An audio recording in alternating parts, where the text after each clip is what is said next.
kick it over to fans now. There are microphones on either side of the auditorium. Please make sure that you are respectful with your questions, no personal questions, no requests. And be sure to introduce yourself. And be sure to introduce yourself so we know who we are talking to. We're going to start right here first. Hi. Hi, my name is Balana. Hi, Balana. I'm actually a video game developer, but I'm a programmer. Hey, all right, that's good. It's really cool to talk to somebody who's in a different facet of the industry. Sure, nice to meet you. But I wanted to ask if there were, what aspect of Astarian's character were you most excited to see actually brought to life once the game came out? Brought to life, what do you mean? Sorry. I just mean like while you were recording and Yeah. stuff and during development, like Yeah. what were you most excited to actually see once the game came out? Like For me personally, or for like the audience? for you personally. For me personally, that it just worked. That people got it. Because we had some, I was given a good, strong foundation, because Lauren's got made Stephen Rooney, I fucking adore him.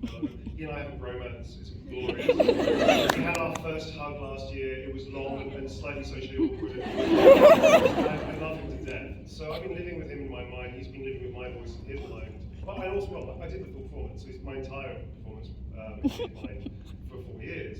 So I think the main thing was that his writing was so strong. So I barely improvised anything. I think I improvised maybe a tiny little thing here or there, but by and large, the stuff you see on the screen is all his words and the other writers have contributed.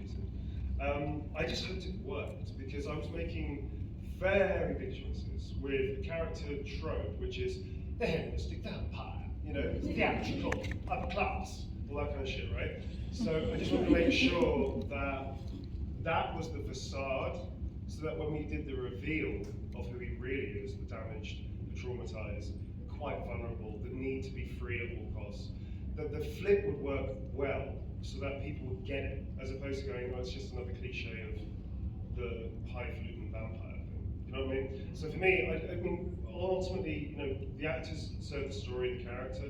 I'm not thinking, are the audience going to like this or not? Because that's not my job. My job is to be truthful to the character's story as much as possible without any ego and make it as good as I can with my craft work, right? Live in the truthful moment. So I just hope people got it. It's like, this is going to be great, but people are not use it. And most people like love-hate my characters for the right reasons. So that's what I'm talking about. I don't care if people hate my characters, because I play the villains a lot, which I don't like the term villain, you know what I mean? So I play villains, and so I want people to hate my character, because they're supposed to, right? Gavin Reed, perfect example. What the fuck is wrong with you?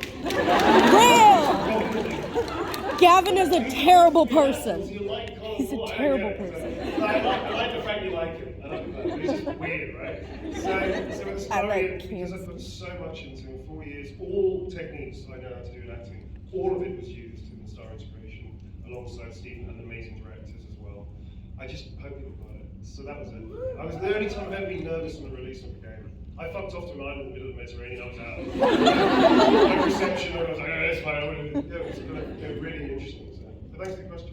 Thanks. Thank you. Thank you. Hello, my name's Nick. Hi, Nick. I was wondering what your favorite moment or line from Baldur's Gate is. Do you not have one? So I did over 15,000 lines. And the Fair thing point. is, the writing is so good. I don't have a favorite. I have hundreds of favorites. Everything Which from the one most has he been personal reading stuff this to on? the big. I don't know if everybody's finished it, so I'm not going to do spoilers, but the big moment with Cazador was a glorious, glorious day of work. Also things like, okay, clowns, what fun! What fun, I'm going to fucking kill you. There's so much good stuff that I got given and then I got to play with, and they allowed me to push way further than they had envisaged. So I don't have a favourite, but I have lots of them. The whole thing. Okay. Thank you. Sorry. We're gonna come over here now. Hi Neil, my name's Jessica. Hey Jessica, how you doing? I'm good. My question is, you've done performances with mocap and without mocap. Yeah. Do you have more difficulties doing a performance without mocap than with, or what's the difference? Not really, no. No? Like theatre, where you have to just use your voice and you can't use a microphone, or like television where you mic up and stuff, the way film, all kinds of, everything's a different technical aspect. It's still acting. If there's anybody who hears a budding, I hate the term voice actor, sorry, you're an actor that does voice work. I know it's pedantic, but it's important that people understand that, getting into it, because you're an actor first. So for me, not really, it's a different skill set. I prefer using my turbo instrument because I think it's more fun. But I'm really happy doing voice work. I played a fish recently. That was hello, come on. Who's a good biped? You know, it's like that. And so in a booth, I was working with Red Ford, Warframe. It's from Warframe. It was great, man. I worked with Greg and the great directors there as well. It was so cool. And I was physically getting into it because he tried to make quite grotesque. And like pouring fucking water down my face. I did it because that's the actor I am. So I'm still physicalizing it, I'm just in the booth. You know, so it doesn't really make a difference to me. It's just a different technical skill. So if anybody's trying to get into voice acting, it's not. You're an actor first, get into voice work. Do theatre and film because it will help you in voice work. Don't shy away from that. Don't be like, that's the only thing I want to do. Same thing with like soap opera, film, and TV. Don't think, oh, I'm just going to do, you know, big films. No, fuck off. Just do everything. Because there's validity in every job that you get and everything that you go up for. You know? Cool. Hope that helps. Thank you. Nice to meet you. Hi, I'm Nathan. And, Hey, Nathan. oh, appreciate it. It's weird, isn't it? When there's a cool response. You're like, oh shit. So I was just wondering because, like, you are playing one of the most beloved characters from one of the most beloved games of the year, and clearly that comes with a lot of weight. And I heard like a lady yesterday go, like, if I can't speak to him, I'm going to kill myself. Now, Oh my god. Thank you for that. she did yesterday. I'm pretty sure she got a meet and greet or something. And she was like,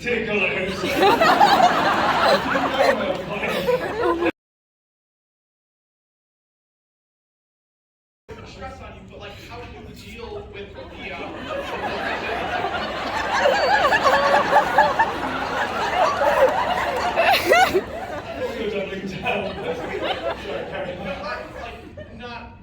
clearly it's a joke. It's not. I know. There's a lot of pressure on that and on you when you aren't the character. Of course, you put a lot of life into that character, a lot of work into the character. Yeah. But at the end of the day, you are you. And how do you deal with like the difference between how people see the character and how people see you? And boundaries. Yeah. I didn't mean that to you walk off.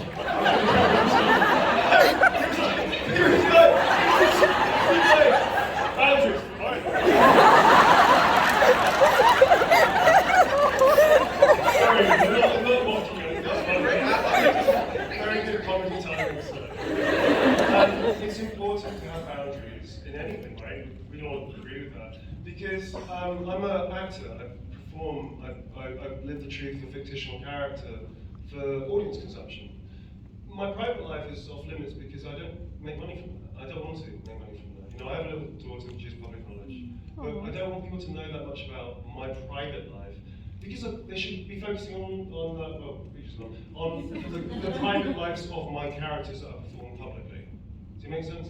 Yeah. So I don't talk that much about what I like day to day, how my routine is, what I do, where I shop, and all that stuff. It's not interesting. The interesting thing is, what does my character do? What's my character interested? What are they wearing? How do they go about their things? So for me to be a character actor, to take my face off and play anybody that's appropriate to my ethnic background, that means you need to focus on them. So boundaries are very important. You also need a safe space as an actor to go, thank you, I'm just going to retreat and recharge so I can be a better performer, I think. But yeah, boundaries, that's as simple as that. Thank you very much. It's got great timing. Okay, we're gonna come over here now. Hi, my name is Jen. Hi, Jen. So we all know and we love you as a Starian, but if you had to pick any other Baldur's Gate character to be or perform as, who would you pick and why? Well, I actually got very lucky because the wonderful Matt Mercer, who's mate, and also Jason Isaacs, incredible. Because those two physically couldn't get to do their motion capture response. We all did 258 or possibly more actors did full performance, you have to understand. With the exception of a few people that were only doing voice because they were disembodied voices or whatever. Like Doug Cockle who played, oh, spoiler, Right? Amelia Tyler, a good example narrator, yeah, who didn't have a physical form. The rest of us did full performance, like voice work, like Samantha Bayard, Theo Solomon, like Deborah's amazing. She's so good. Like we did full performance, man. So I forgot the question.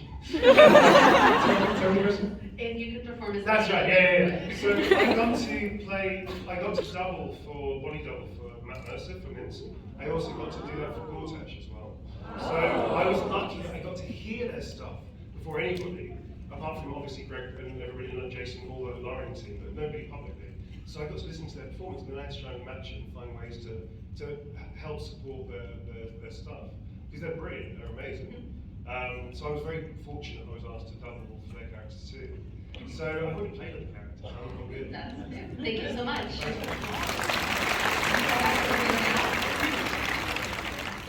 Hey there, Asparagus.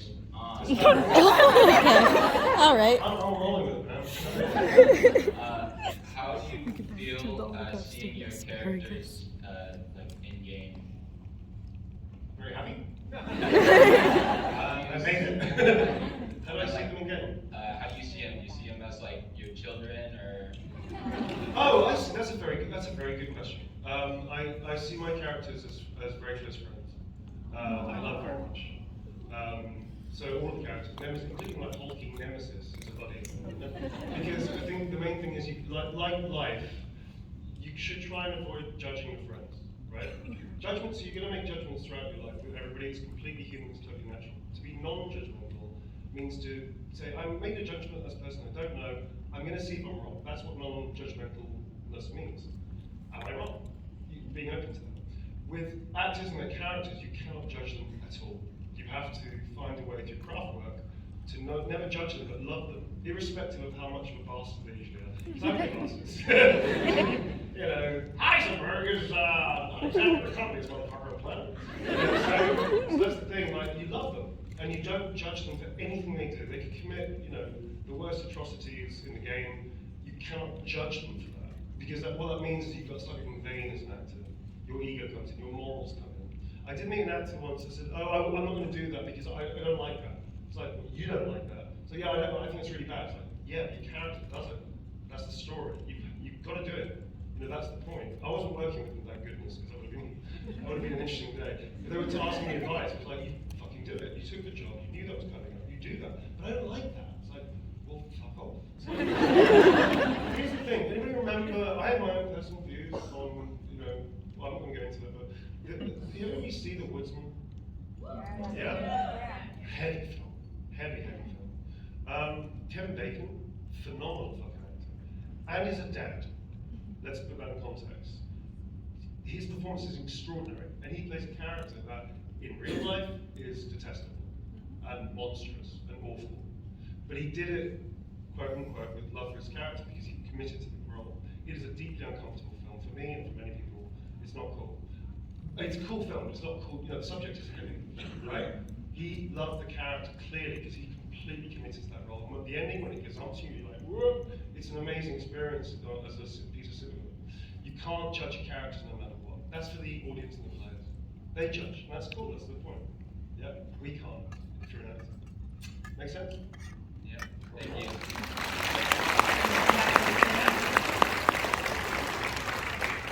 Hi, I'm Heather, and I wanted to... What's your name, sir? Heather. Hi, Heather. And I wanted to know if you have a favorite role that you played, and if yes, who is it? Nope. I would say this, that Astarion has been one of the most special roles because of the time I spent with him, and the fact I got to use literally every single piece of craft work I've ever learned, and ever studied, and ever done, which I've done decades. I used it all on him. That was amazing. So I don't have a favourite, but Astarion's going to be special for everyone. Yeah, I know. Sweet. Occasionally, if it suits the purpose. Thanks, We come back over here. Hi, my name is Lexi. Hi, Lexi. I'm pursuing a degree in video game design, and I hope to end up in motion capture one day. How did you get into that? Motion capture in what way, if you don't know? For you? Getting to get into the studio, getting to get in those suits and get to perform in You that. want to perform? Yes. Groovy. Leonard, I've been acting since I was 8. amazing, you're already ahead of that curve, which is good. So you've been acting, have you done performance movement stuff? Do you know how to dance? I did a lot of Shakespeare. Cool, do you know any performance stuff like dance, gymnastics, tumbling, that kind of stuff? I did ballet for 7 years. Excellent. I did jazz and contemporary for 4 years. Amazing, you're in a really good position to then try and start doing that. Because it's a total instrument thing. I would say simply get into it. You're trying to get into it on a programming side, right? On the dev side. Yes. Yeah, that's an easy transition because you can offer all your skill sets up to the people you're working with. I'm very lucky I get to consult with games companies now. So I was with Creative Assembly, with Larian, also I've worked with Square Enix and Capcom as well as consultant, and a whole bunch of other people too. And I get to teach the animators how to be performers in the suits. Because often they'll do that, right? When the time is crazy, they need 1,000 movements. They're not going to hire 1 actor or 2 actors where they can get, they're just going to jump in the suits themselves. So actually coming in as an animator, working in a mocap studio, especially if it's in-house, like Larian has or Sony or whatever, then there's lots of opportunities to do that. Be vocal, let them know. Don't say all the time, by the way, do you know I do? Because after a while they might just, yeah, we know. But it's an opportunity there for you, yeah, it's quite cool as well. So yeah, you've got lots of great skill sets. Keep up the skills. Make sure you keep dancing, take up yoga or whatever. Make sure your body is still useful. It doesn't need to be cut. There's a misconception that motion capture actors or performers or whatever need to have this ridiculously cut body. It's not true. Body type doesn't matter so much. Usefulness matters. Height matters, unfortunately, now. Height is a thing, yeah. But body type, not usually. Unless it's very specific. Not usually it matters. So actually, just have a useful, malleable body. Yeah, I'm not super cut. I'm athletic. I keep myself at train all the time. But I'm not like crazy, like ripped and all this kind of shit. Because that's not what you need. You need usefulness. Yeah, does that make sense? Yes. Cool. Good enough. Thank you. Team body. Alright, I always have a feel like I'm talking too long. I'm embarrassed by that. Yeah, great answers. This is like enabling me. So. Okay, we're gonna come over here next. Hi, my name is Trish. Hi, Trish. This question comes from my wife, who sadly could not join me for I'm sorry your wife could join. Since both Tom Hiddleston and you are here, and between me and her, they are what we think are the most sassiest characters on both screen and video game. I've heard of the other. Oh. Oh. Yes. She would like to know that if Loki and Astarion were put into a room, would Astarion outsass him? Yes. Yes. Can we get Tom in here? Darling, gentlemen never reveal. I can't answer that, I'm sorry. I think maybe blush is just really rare. Tom Hiddleston. I don't know. I think, you know what, I always think of things like fan fiction and things like that, ideas like that. I don't really have a preference. I much prefer to hear your answer and your idea. Is that cool? Who do you think? I mean, personally, I am standing right here. Personally, which means Loki. No, I'm joking. I mean, considering that I do technically call my wife Loki, since she would be cosplaying here, would be as Loki, and I would be Tony. That's lovely. I am a little bit biased for Loki, but it's like, it's a tough one. It's a tough one. Me personally, I think they would start asking each other, and then they'd be like, you know what? You're cool. And then they'd kiss.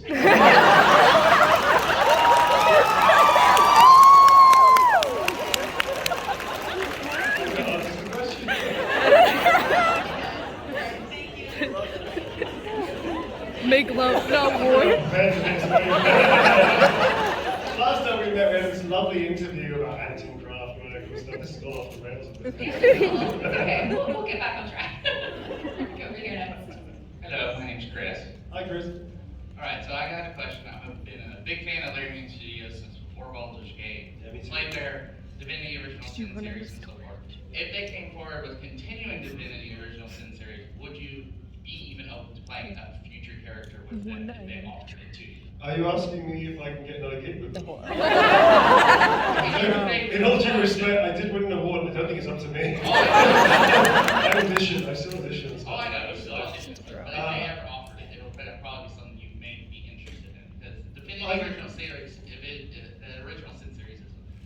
precious in my heart, and I love that people love Sure. Baldur's Gate 3, Yeah. and I hope people go back to see their original that brought them to Baldur's Gate 3.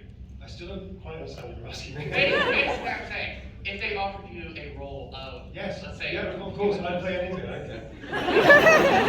Larian is one of the best companies I've ever worked with, from top down to bottom. They are a beautiful company. Internally is what I'm talking about, not just about making this beautiful thing. Like, they really, really support and care for their people. And to be a part of that, to get to know so many of them, hear so many people's stories, and never hearing, like, you know, like, there are some toxic companies out there. There are some heavy companies out there who've got lots of shit in their history. Yeah. So, you know, it's not easy, but Larian, man, I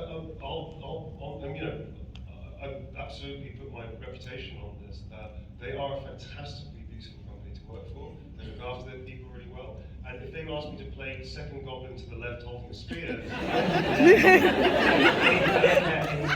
they're a great company. So if I'm lucky enough to be asked back to play with them again, absolutely. Thank you.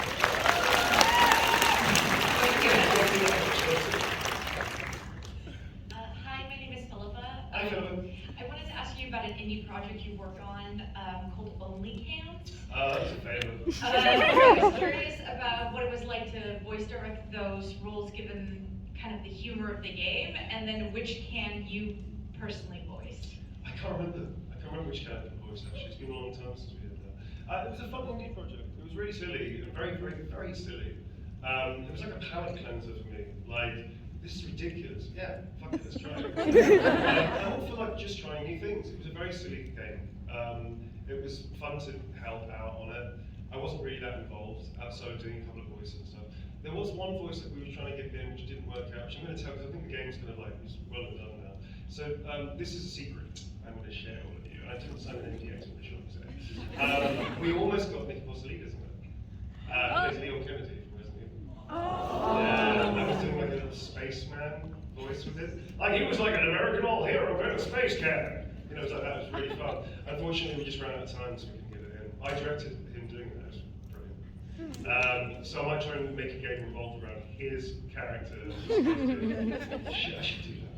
Yeah, so but only Cans was just a silly bit of fun, really. Yeah, it's good. Yeah, it was weird, really weird. You can date Cans, that was the entire thing. It's weird. All right, we're gonna come over here next. Hey. Hi, my name is Alice. So, can you repeat that, sir? Alice. Hey, Alice, how you doing, man? Good. As you further your career, are you ever worried about being typecasted based on your major roles? I got into games because they didn't typecast me. In film and TV, I did get typecasted a lot. It was quite difficult. I used to go up against very big people with titles. I absolutely couldn't be in a room because my profile was like just another working actor. So I've said this a few times, I mangled it on a speech, which many people thought was rich. Just to be very clear, I almost left acting before I met games. I was very close to quitting, I was having a terrible time. And then I found games, through a long story, but I found my way to games. And I realized I could take my face off, so I could no longer be typecasted. Now we do use HMC work, we do get scans, so there are lots of times where it'll be my face as a game character, which is cool.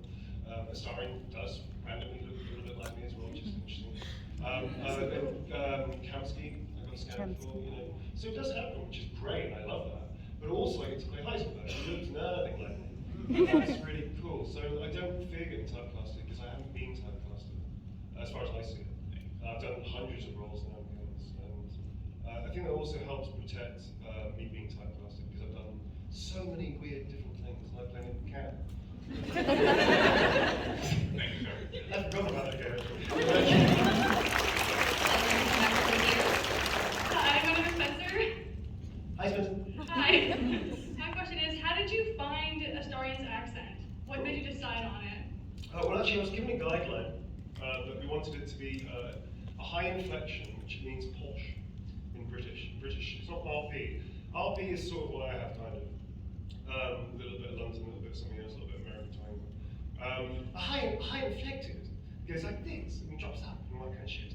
It's right. It's very fun. It's what most people think most British people speak like. Even when they work in a chip shop or something. Fish and chips, oh yes, I'll be rather wonderful. How are you doing with that? Well, I had a terrible going down the line. That's the idea, right? So high inflected accents are basically like posh accents. They're very they're like, whoop, whoop, whoop, they're really fun, arched. So that was the starting point. I wanted a high, was it because he's a noble character, he's a magistrate. So we started with that, and then I was trying to figure out, I was trying to play with it a little bit, and I've got some wonderful friends, I've got amazing friends, and 3 of them I based Astarion on. So one of them was Giles Foreman, who's my acting mentor, who's been my friend since I was 19, and he's been my teacher for about 15, 16 years, and I'm still a student of him. Because he's got this great way, he's got this wonderful manic way of just looking straight through you and doing this wonderful stuff. Ruben Kelly, who's a beautiful comedian drag performer, who's amazing, who's got this darling, wonderful stage presence. That's the theatricality of the story. So if you're lucky enough to see Ruben live, he's amazing, you'll see a Astarion. I took that from in the Astarion. And then my other friend as well, called Newbon, who's a wonderful makeup artist. I added a flavour of his tone, even though he's Dutch. His thing he does so well. He does that in a Dutch accent, obviously. But I added those little elements together on top of a high reflected accent, and that's how you come up with, oh, hello, well done. Alright, well, fuck it, let's go. You know, a combination of their elements with a high reflected accent, that's how you come up with a story. Thank you. You're welcome.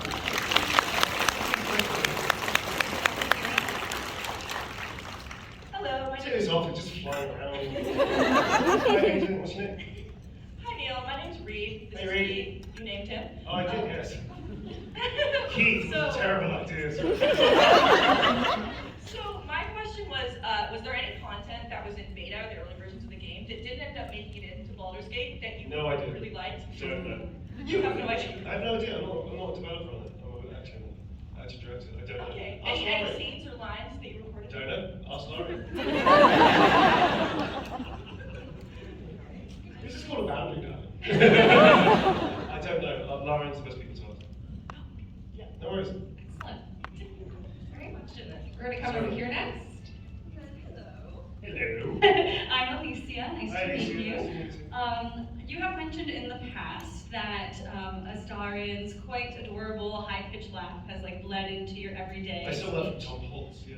Yes. Are there other Astarian-isms that you find just kind of propping up in your everyday, or maybe other characters' isms that you kind of acquired? Yeah, I definitely have. Yeah, I've got a couple from a few of them.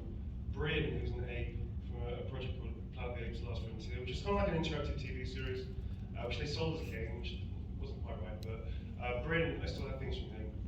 He's an ape, so apes speak with 5 different ways. They're like grunts, hoots, whimpers, hollers, and barks. So occasionally I'm really fucking angry, which doesn't happen very often. It's usually when I'm alone. It's really useful. It's very therapeutic. So yeah, I do have little bits and pieces. I'm not sure about the other ones. Probably Nikolai. Probably not. Probably not. Hopefully not. Heisenberg sometimes. Yeah. It's like fucking do it. I like going to people at conventions. Hi man, that's a great fucking algorithm. I can do it, okay? And then they usually go, oh, you do Heisenberg really well. I was like, thank you. I've done that to these 2 people, and they're like, oh, that's a pretty good impression. I'm like, oh, thanks very much. Walk off, they're like, So, yeah, Astarion mainly, yeah, there's the giggle. Yeah. Perfect. Love that. Thank you so much. Well, We have time for about 2 more questions. So we're gonna bounce it over here. Hi Neil, my name is Madeline. Hi Madeline. I'm a big fan of your work, you're amazing. Thank you. Sorry, I have an unserious question. Based on how you have portrayed them, who do you think would win in a fight, Heisenberg or I don't Sarah? do those ones, I'm so sorry. I don't do those That's questions. okay. I have 0 idea. Much rather you figure that out. Yeah. Alright. Different question? Yeah, so what did you find is the hardest difference between Heisenberg and Astarion? Like how do you get into the character of Heisenberg versus Astarion? Same way. It's called a basic relaxation tool. So what I do in development of a character, like Bryn, the ape, I used to do this. Get into it. Astarion, the thing I do is, hello, my name is Astarion, and just start fucking around with her. Heisenberg is, you know, That's how it's called a basic relaxation tool. Just gets your body into that kind of position, that good formation of the character, and your voice my style. Hi there. Let's see what you really made up. Look, I should just get into it. Hello, my name's Astarion. My name's Astarion. You know what I mean? It's called a basic relaxation tool. It's a method tool. Very useful. I do it for all of them. But I don't tell people until afterwards. So you're lucky. Thank you. Involuntary noises fighting for their life. Well, save your question. Hi, Neil. Hi. It's Mars. Hi, Mars. I felt weird, like, saying nice to meet you because we've already met. Anyway, so feel free to not answer this if it's too personal, but as a former actor and stage manager, I'm really curious. What was your first ever role? That's not personal. That's my public work. Yeah. Well, I meant like in like a play, like early. I was thinking like early work. Like pre acting professionally, yeah. Oh sure, when I was a kid, you mean? Yeah. Okay, I don't mind talking about that because that is part of the work. That's cool. I played a fucking great shepherd in the Mississippi. I slaughtered that role. I had one line, and you bet that every line was on that. Sorry. I used to have a wonderful teacher who's sadly passed, called Bob Meadowish. He was my English teacher. And he and my other English teacher called Mrs. Fair, who were lovely, they got me into theatre at school, because I was the only kid that was the whole time. So I got to play Tom Stoppard's A Separate Piece when I was 14 years old. Which is not like the most exciting play, but it's interesting. And it was a real kind of like thought-provoking piece. Very old-fashioned now, obviously. So I did that, and I played all the time at school when nobody would turn up. Kind of awesome, like playing to like 5 people. So I did that, so I got started, and I went to a thing called Central Television Workshop, which I did then a few more plays with the Edinburgh Festival when I was about 16 to do a play. That was cool. Playing to one person in an auditorium of 100 people is an incredibly humbling experience. And that stayed with me for life, because we decided that we were just going to play for this one person right there, because he was the only person in the audience on day one. Because Edinburgh Fringe Festival, anybody been? Anybody lucky enough to go there? Okay, so it's great, you have, yeah. It's an amazing experience because to drum up support for your show, you go to the streets and perform excerpts of your show and hand out flyers. So you're doing shows promenade in the streets, and then hopefully people turn up. We had one person in the audience the first night, so we played an entire play for one person. That was cool. It was really cool. And it taught me a very valuable lesson. If you've got one person in the audience, then that is your audience, and you have to play 100% no matter what. So it's very cool. So yeah.